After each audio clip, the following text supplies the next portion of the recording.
Но вернемся в Карабах.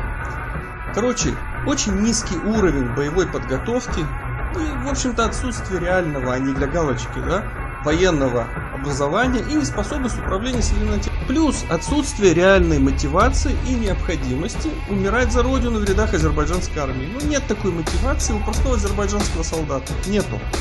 Vur komandir, ayağının altında leşler. Vur komandir, orada sülhün hükmü keçmez. 30 il yatmış canavar silkelenip kalktı.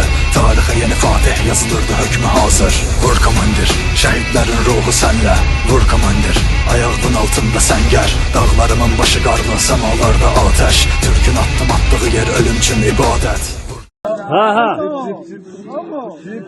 Bronze.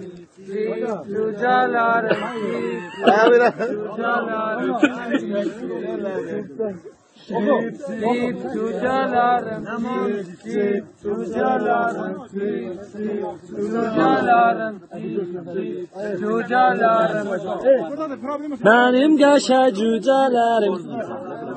Həmzələrim bu ilə. Bu da. İkisi də mənim.